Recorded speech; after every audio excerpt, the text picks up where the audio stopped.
The invitation to observe came on a Wednesday morning, delivered through standard diplomatic channels, with the particular courtesy the Serathi Confederation extended to species it considered beneath direct engagement. Earth's coalition government received the message in Geneva, where Ambassador Chen Li read it twice before calling the emergency foreign policy session that would consume the next 14 hours of her life. The message was simple. The Serathi Confederation, the dominant power in the inner territories controlling 23 star systems, was going to war with the Keth Alliance, a coalition of 7 species that had spent the preceding decade building a rival power block along the Serathi's eastern border. The war had been coming for years, telegraphed through a series of escalating trade disputes, border incidents, and diplomatic failures that everyone in the region had seen approaching like weather. What had not been telegraphed until this message arrived was the Serathi's assessment of every other spacefaring power in the region regarding the conflict. The message divided species into 3 categories. The first category, Serathi allies, listed 4 species that had formal military commitments to the Confederation. The second category, Keth allies, listed 3 species aligned with the alliance. The third category, observers, listed 11 species deemed insufficiently significant to merit alliance consideration from either side. Humanity was in the third category. The message did not say, too weak to matter. It did not need to. The diplomatic language of the third category notification was careful and correct, extending to observer species the courtesy of advance notice and the privilege of monitoring the conflict's progress through official Serathi communication channels.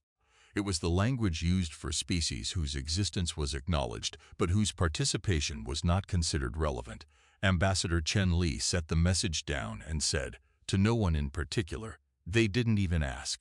General Marcus Webb II had inherited his father's name, his father's build, and his father's particular talent for sitting very still in rooms full of people who were talking too loudly and waiting for them to finish before saying the one thing that mattered. He waited through 40 minutes of the foreign policy session before speaking. We're not going to watch, he said. The room, which had been debating the appropriate diplomatic response to observer status notification, went quiet. General, said Foreign Minister Adeyeze Okonkwo the Younger, who had also inherited her mother's name and her mother's talent for asking the question everyone else was avoiding, we haven't been asked to participate by either side. No, Webb agreed. We haven't. Then what exactly are you proposing? Webb had spent the 40 minutes of debate thinking about the same thing he always thought about when a conversation was going in a direction he considered wrong. What the actual situation was, underneath the language being used to describe it, the actual situation, as he understood it, was this. The Keth Alliance, the side currently being told it was about to lose a war with the most powerful military force in the inner territories, contained among its 7 species too, that had over the preceding decade quietly and consistently treated human colonial operations with a respect and consideration that stood out precisely because it was unusual. The Drekan Collective had twice intervened in resource disputes on humanity's behalf before Earth had the legal standing to intervene itself. The Vashan Compact had shared navigational data for 3 dangerous transit corridors that had saved human ships from hazards they hadn't known to chart. Neither the Drakan nor the Vashan had asked for anything in return. They had simply treated a newly spacefaring species with the kind of basic decency that cost them nothing and meant everything to the recipients. The Keth Alliance is going to lose, Webb said. The Serathi outgunned them 2-to-1 in capital ships and have a logistical network that's been built for exactly this kind of extended campaign. Without intervention from outside, the Drakan Collective and the Vashan Compact are going to spend the next 3 years watching everything they built absorbed into Serathi territory. We have no treaty obligation to either, Okonkwo said. No, Webb agreed again. We don't. Then I'll ask again. What are you proposing? I'm proposing we show up anyway, Webb said. Not because we're obligated to, because 2 of the species in that alliance treated us decently when they didn't have to, and because we have the capacity to matter in this fight, and because sitting in the observer category while people who were good to us lose everything they have is not something I'm prepared to recommend to this government. The room was quiet for a moment. "The Serathi will consider it a hostile act," Okonkwo said. "The Serathi put us in the observer category," Webb replied. "They've already told us what they think of us. I'd rather show them they were wrong than spend the next decade watching from the sidelines while they were right." President Bello, who had been listening from the head of the table with the stillness of someone who had already made a decision and was waiting for the conversation to catch up, spoke for the first time in 40 minutes. "General Webb, how long do we need?" 60 days, Webb said. "Maybe less. You have 55, Bello said. "Make them count." The Serathi Confederation's war began on a Friday, 3 weeks after the observer notifications went out, with a coordinated strike against the Keth Alliance's primary logistical hub at a station called Meridian's Gate. The strike was precise, overwhelming, and exactly as effective as the Serathi's operational planning had projected. Supreme Commander Vail Dross, commanding the Serathi 1st Expeditionary Force from his flagship, the Ascendant Spire, reviewed the initial reports with the satisfaction of a commander whose preparation had been matched by execution. "The hub is disabled," reported his tactical officer. "Keth resupply operations in the Eastern Corridor will be degraded by approximately 60% for the next 4 to 6 months, and their fleet response, as projected. Their 3rd and 5th fleets are moving to cover the withdrawal of civilian infrastructure from the exposed systems. They're not attempting a counter-offensive." Dross nodded. The Keth were doing exactly what his models had predicted, prioritizing defense and civilian protection over aggressive response. It was a strategically sound choice for a weaker power facing a superior enemy, and it would not save them. Wars of attrition favored the side with deeper resources, and the Serathi's resources were considerably deeper than the Alliance's. "Begin Phase 2 on schedule," Dross ordered, "and forward my compliments to the Planning Division." The opening was clean. What Dross did not know, because his intelligence division had focused its considerable attention on the Keth Alliance and its known allies rather than the 11 observer species sitting at the margins of the conflict, was that 52 days after the observer notifications went out, a human fleet of 140 warships had quietly departed Earth's outer defense perimeter on a heading that did not appear in any Serathi navigational projection. The fleet carried no formal declaration of intent. It carried no diplomatic communication to the Serathi government. It had not announced itself to the Keth Alliance either, though a single encrypted message had been sent to Dracon Collective Command 3 days before departure, containing no military information and no promises. It contained, in full, 4 sentences. "We remember what you did for us before we could do anything for ourselves. We are not obligated to come. We are coming anyway. We thought you should know." Admiral Keiko Tanaka commanded the human fleet from the bridge of the Persistent, a name she had requested specifically because she liked what it implied about the qualities she intended to demonstrate. She was 51 years old, had spent 30 of those years in the Colonial Defense Forces, and had never commanded a fleet engagement of this scale, because humanity had never before committed a fleet of this scale to an external conflict. She had spent 52 days planning for a situation that the tactical databases provided almost no useful precedent for, because humanity had no prior record of intervening in a major interspecies war, and the Serathi's tactics, while well documented from prior campaigns, had never been studied against the specific capabilities the human fleet would bring. "Fleet status," she said to her tactical officer, Commander Rafael Santos, during the final briefing before the jump that would bring them into the operational theater. 140 ships fully operational. Colonial Defense Force contingent is 40 ships. The remaining 100 are combined fleet vessels from 18 different colonial defense networks. Santos paused. "Admiral, I want to flag something the analysis teams noticed during the prep period." "Go ahead."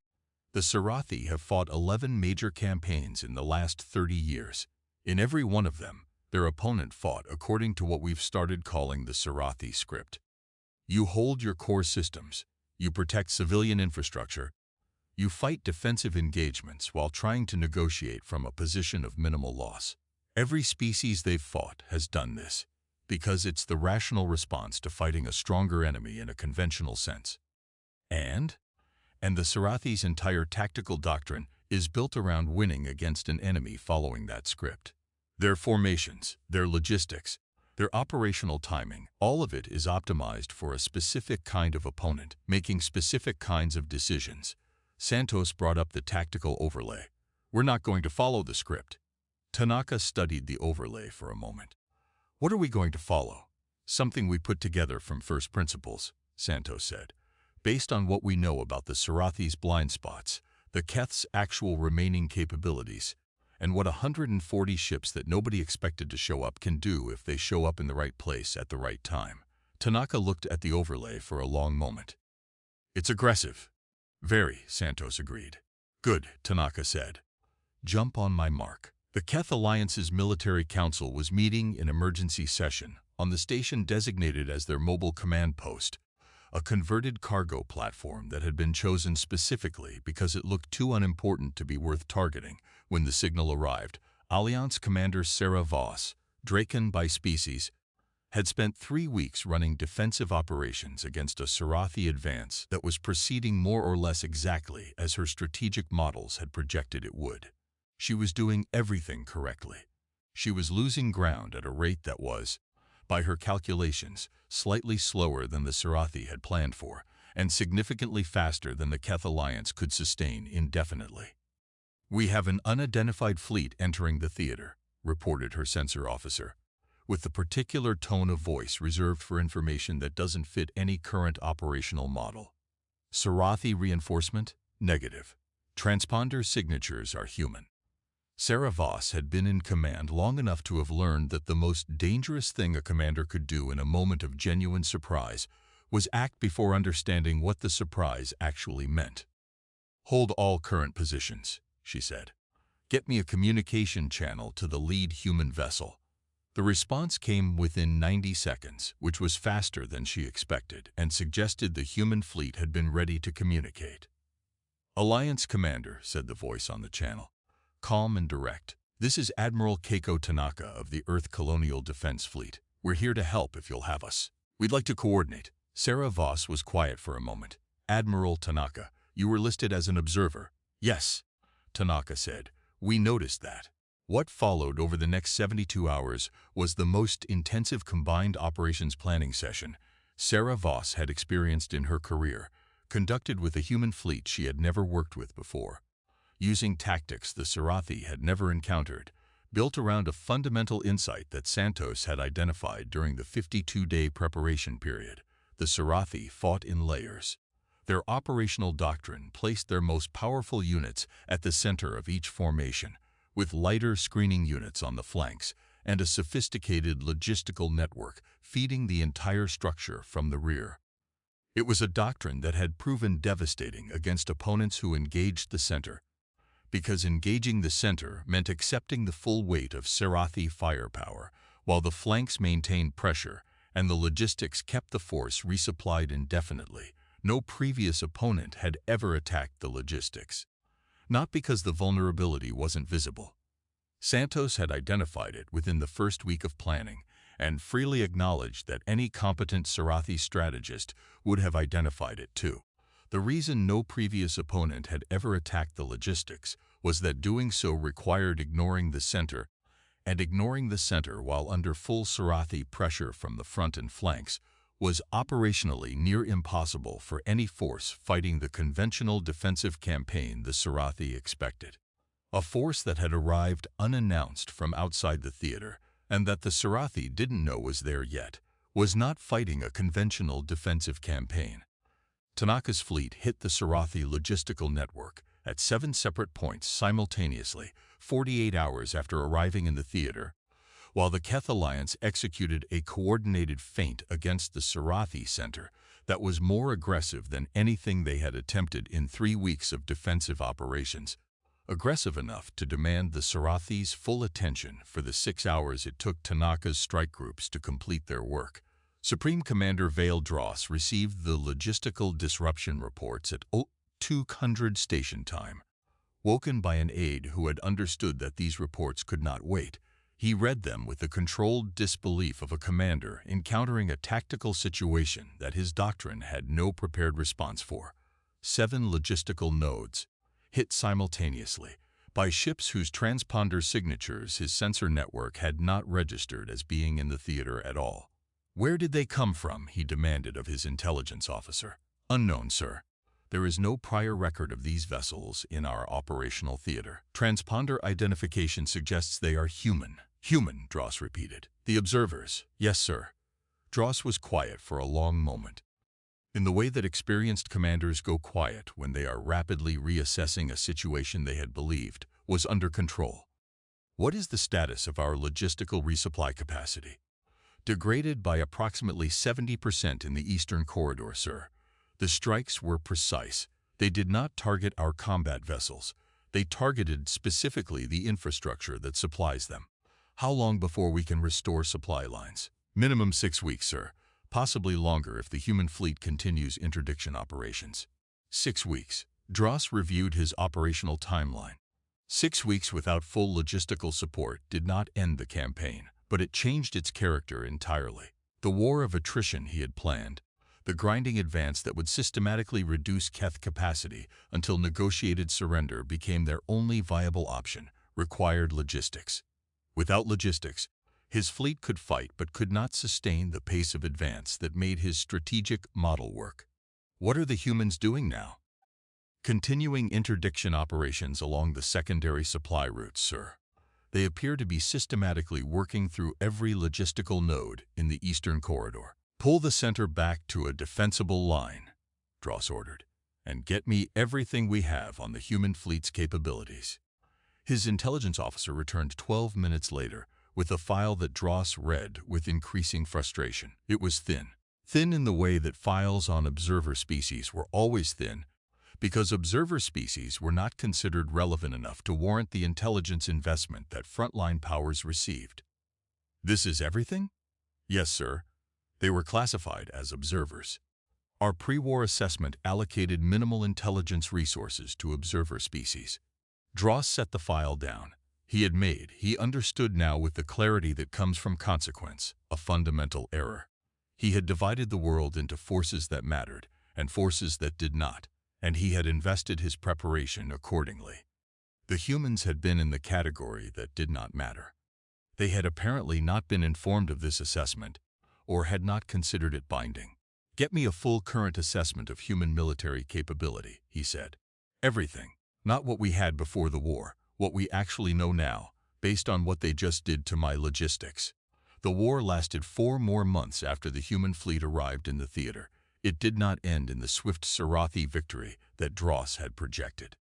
It ended in a negotiated settlement that the Serathi accepted from a position of significantly degraded advantage, their logistical network rebuilt, but their operational momentum broken, their opponent reinforced by a species they had not anticipated and could not easily account for in their revised strategic models. The Keth Alliance retained its core systems. The Draken Collective and the Voshan Compact, the two species whose earlier decency toward humanity had started the chain of events that brought Tanaka's fleet to the theater, emerged from the war diminished but intact, their independence preserved against what had seemed, 7 months earlier, like an inevitability of absorption. Alliance Commander Sarah Voss met with Admiral Tanaka in person for the first time after the settlement was signed, in a conference room on the rebuilt Meridian's Gate station that smelled faintly of new construction materials and the particular atmosphere recycled air acquires on a station that has been under repair for months. "I want to understand something," Sarah said with the directness of a commander who had spent 4 months fighting alongside someone she had never formally agreed to fight alongside. "You had no obligation to come, no treaty, no alliance. No strategic interest that I can identify that would have been served by entering this conflict on our behalf." "That's correct," Tanaka said. "Then why did you come?" Tanaka considered the question with the same seriousness she brought to tactical problems, because she had learned over the preceding months that Sarah Voss asked questions she already partly knew the answer to, as a way of testing whether the person she was asking would tell her the truth. "The Draken helped us before we could help ourselves," Tanaka said. "The Voshan shared navigational data that saved lives. Nobody asked them to, nobody obligated them to. They just did it because we were new and they could." She paused. We were in a position to do something about what was happening to them. Sitting in the observer category and watching didn't seem like the right answer. The Serathi will not forget this, Sarah said. They will reassess humanity upward in every metric. You will not have the advantage of being underestimated again. I know, Tanaka said. That's a reasonable trade. Sarah was quiet for a moment. May I ask you something else? Of course.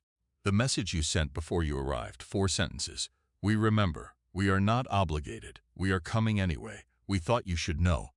Sarah paused. Why did you tell us? You could have arrived without warning. The surprise would have been greater. Tanaka thought about this for a moment, about the decision that had been made in Geneva in the early hours of an unplanned session, about the general who had said we're not going to watch, and about the president who had given 55 days to prepare for something that had never been done before. Because showing up unannounced to help someone who doesn't know you're coming is a surprise, Tanaka said.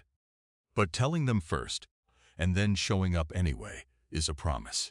We wanted you to know the difference. In the Serathi Confederation's capital, Supreme Commander Vale Dross submitted his after-action report to the Military Council with a thoroughness that his colleagues, reading it, recognized as the work of a commander who had decided that the most useful thing he could do with a significant failure was understand it completely.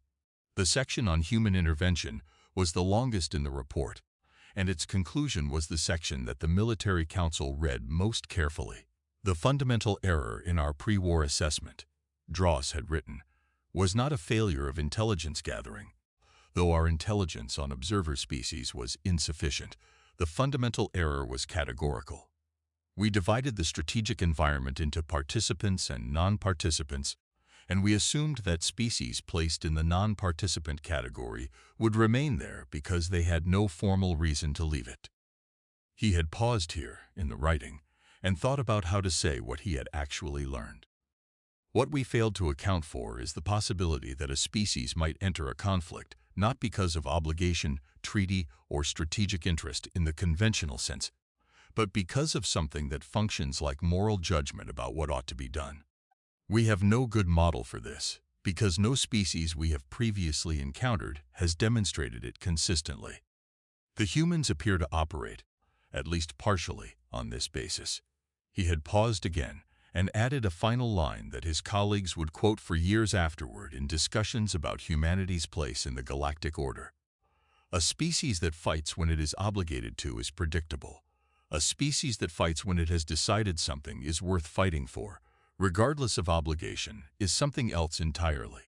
I recommend we develop a significantly better understanding of what humans consider worth fighting for, because the answer to that question is, I now believe, the most important strategic variable in this region of space.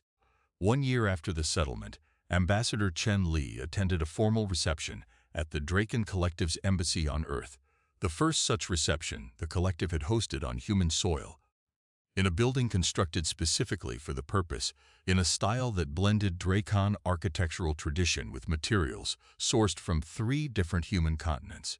The Dracon ambassador, a diplomat named Keth Alliance, who had been the one to share navigational data with human ships 8 years earlier, and who had never mentioned it since, found Chen Li in the garden section of the reception, standing near a planting of flowers from both worlds that the embassy's gardening staff had spent 6 months coaxing into compatibility. I want to say something I should have said before the war, Keth Alliance told her. When we shared the navigational data, when we intervened in the resource disputes, I didn't do those things expecting anything in return. I want to be clear about that. I know, Chen Li said. But I also want you to know that what your fleet did, arriving without obligation, telling us you were coming, fighting alongside us for 4 months. I have been in diplomacy for 30 years, and I have never seen anything like it. Chen Li looked at the mixed planting beside them, the flowers from 2 worlds sharing soil that neither had grown in before. The general who recommended we go, she said, made a simple argument. 2 species were good to us when they didn't have to be. We had the capacity to help them. The observer category was something someone else put us in, not something we agreed to. Keth Alliance considered this. Simple but not easy. Most species would have stayed in the observer category. Most species, Chen Li said, haven't spent their entire history arguing with each other about what the right thing to do is, and occasionally, when they get the answer right, actually doing it. Kes Voran looked at the mixed flowers for a moment. Do you think they'll survive together, the two plantings? Chen Li looked at the same flowers, at the two root systems sharing unfamiliar soil, at the stems that had taken 6 months of patient work to grow side by side. I think, she said, that they already have.